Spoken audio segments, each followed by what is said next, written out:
Good morning and welcome to the introduction to English speech sounds. We are in the middle of the discussion of the consonantal sounds in English.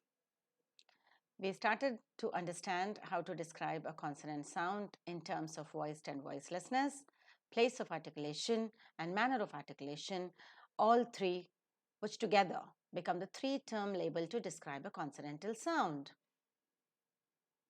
In this video, we shall be talking about the semivowels in English. Semivowels exactly are the vowel glides like the diphthongs.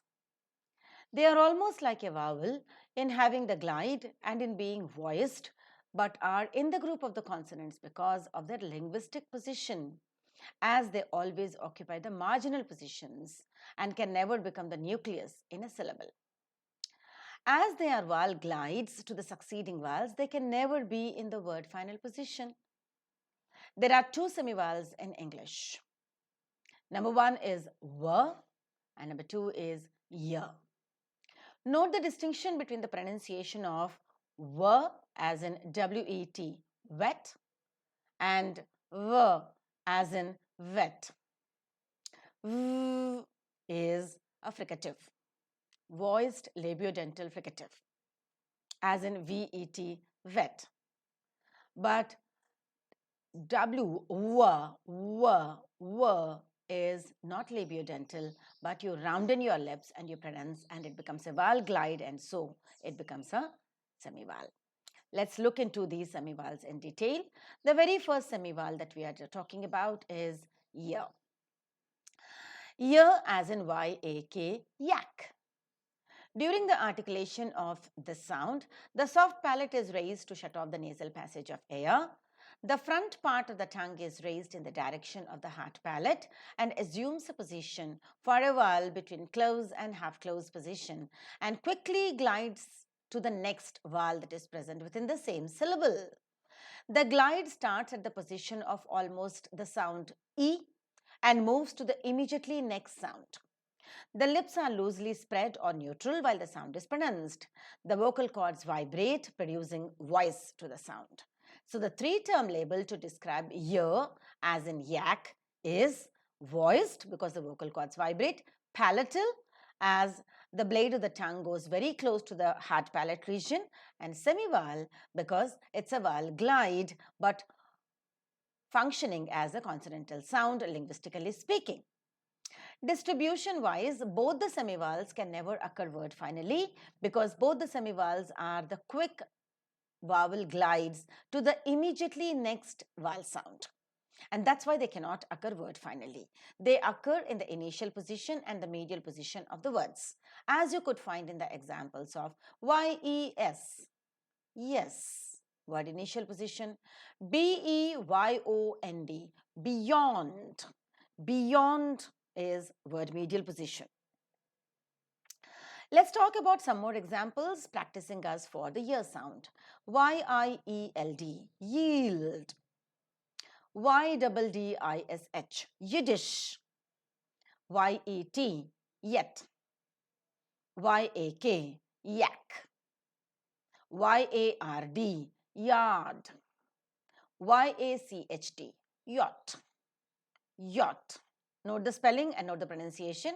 Yacht is a small boat with a big mast and sail, which normally the sailors do take up and participate in the yachting competitions on the sea. Y-A-R-N, yarn. Y-E-W, you. Y-O-U-N-G, young. Y-E-A-R-N, yearn. The diphthongs begin from hereafter. Y-A-L-E, Yale. Y-O-K-E, yoke. Y-O-L-K, the pronunciation remains the same, yoke. Y-E-A-R, ear. Y-O-U-R, yaw. B-E-Y-O-N-D, beyond. M-I-L-L-I-O-N, million. I-N-D-I-A, India. Y-E-S, yes. Y-E-L-L-O-W, yellow. The color, yellow. M-U-S-I-C, music. B-E-A-U-T-Y, beauty. L-U-T-E, lute. D-E-W, dew. K-W, Q. N-E-W, new. F-E-W, few. V-I-E-W, view. S-U-E, sue. And H-E-W, hue, the color. So a number of words mostly having Y letter in their spelling take up the Y sound. The diagrammatic representation of the palatal semivowel Y could be as following. Now this can be shown in the vowel diagram only. As the green mark you could see, it is at that position that the glides begin, which is almost the position between close and half close. It's a front between close and half close, unrounded position, and moves to the immediately next word or the next sound that is present within the syllable. Say, for example, in the pronunciation of Y-E-T, yet, you could find that the glide begins at E and goes immediately to the next vowel A. So this will be for yet. If it is Y-A-K, yak, then the glide begins at E, which is front between half close and half open, unrounded position, and moves towards A, which is front between between open and half open, unrounded position. So the second arrow that you could find in the diagram is for yak. Supposing you have yacht, Y-A-C-H-T. It begins with E and ends with O, which is back between open and half open, unrounded, slightly rounded, short vowel, yacht. So the first arrow is for yet. The second arrow is for yak. And the third arrow is for yacht. So we can give the position of Y sound or V sound, which are the semivowels, only in term of the next vowel sound that is occurring within the same syllable. The second semivowel that we have in English is V. Round your lips, V. Note the difference between the pronunciation of V by rounding your lips and V, which is a labiodental. For the articulation of V, as in W-E-T, wet, the soft palate is raised to shut off the nasal passage of air. The back part of the tongue is raised in the direction of the soft palate and assumes a position for a vowel between close and half close, and the lips are rounded. The glide quickly glides off to the position of the following vowel. The glide starts at the position of U, which is back between close and half close, a rounded vowel, and moves to the immediately next vowel. The lips are rounded while the sound is pronounced, and the vocal cords vibrate when the sound is produced. So the three-term label to describe V sound, as in W-E-T, wet, is voiced because the vocal cords vibrate, labiovelar, labial because the lips get rounded, velar because the back part of the tongue is raised towards the soft palate or the velum. So labiovelar, and because it is a glide, it's a semivowel. So voiced labiovelar semivowel is V, and voiced palatal semivowel is Y. Distribution wise, as we discussed already, it cannot occur word finally. It occurs in the initial position, as you find in the example W-H-A-T, what. And the medial position, as you find in the example L-A-N-G-U-A-G-E, language. Let's practice a few more examples. W-E, we. W-I-N, win. W-E-T, wet. W-A-G, wag.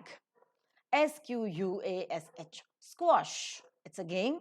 Squash is a game with bat and ball, which whereupon from the bat you hit the ball, which touches the wall and comes back, bounces back. Squash. W-A-N-T, want. W-A-R-M, warm.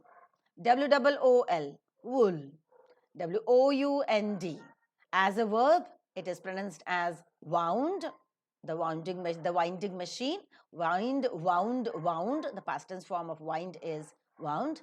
And W-O-U-N-D as a noun is chot lagna, and then it is pronounced as wound. Winding is lapetna, and wound is chot lagna.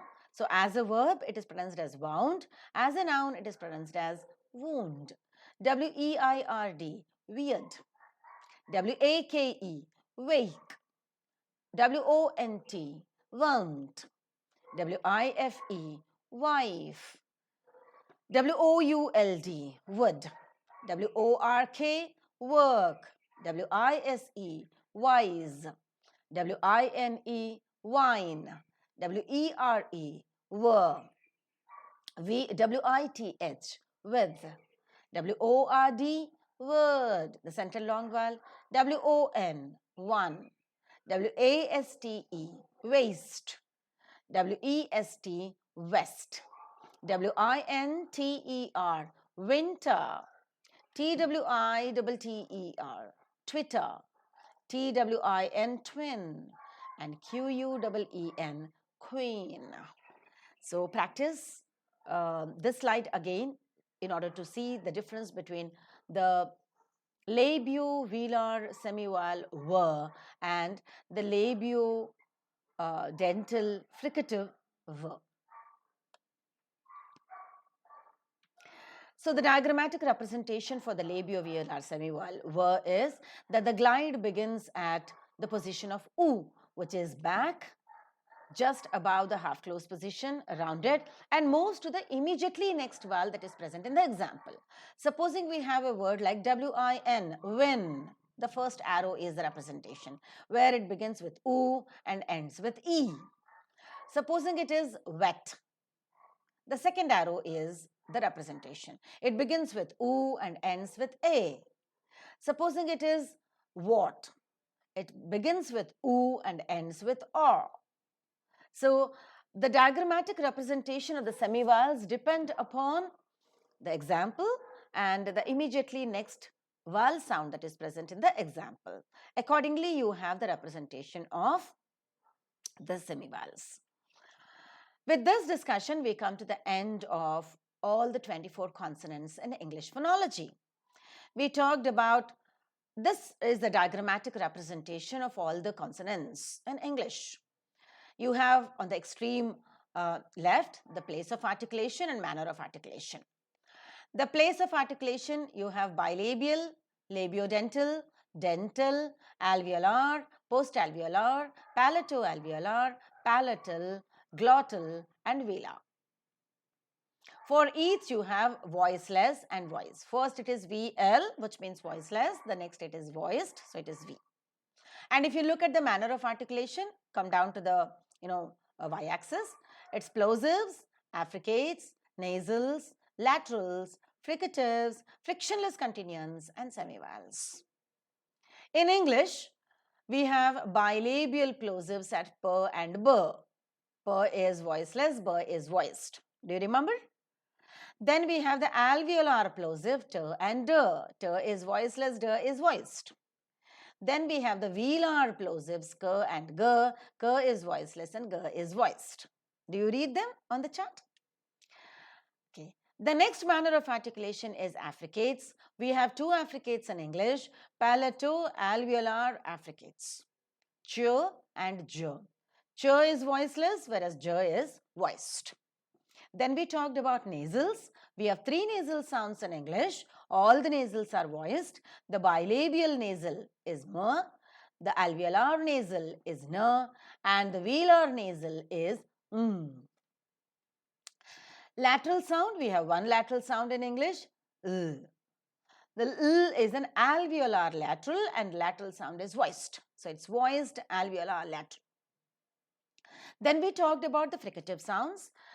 Fricatives are the friction consonants, and we said the fricatives are 9 in number in English, beginning with the labiodental fricatives f and v. Labiodental, the lips and the upper teeth, where f is voiceless, v is voiced. Then we have the dental fricatives and f is voiceless, is voiced dental fricative. Then we talked about the alveolar fricatives, s and z. Whereas s is voiceless, z is voiced. Alveolar fricative. Then we talked about the palato-alveolar fricatives, sh and zh. Sh is voiceless and zh is voiced. Then we talked about the glottal voiceless fricative.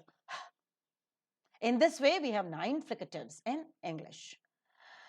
Frictionless continuant in English, we have one frictionless continuant, which is a trill or a flap. In English, it is normally a flap. Flap would mean only once the tongue touches the post-alveolar region. So it's a post-alveolar voiced frictionless continuant. Then we talked about the semivowels in the last video, and there are 2 semivowels in English. They are v, which is voiced bilabial or labiovelar semivowel, and we talked about y, which is voiced palatal semivowel. In this way, we have 24 consonantal sounds. We discussed 20 vowel sounds, and then we also talked about the 24 consonantal sounds. That brings to the end of the discussion of English sounds or phonemes in English phonology. Thank you very much for being a part of this video which discussed the semivowels. Stay tuned for the next videos, and bye for now.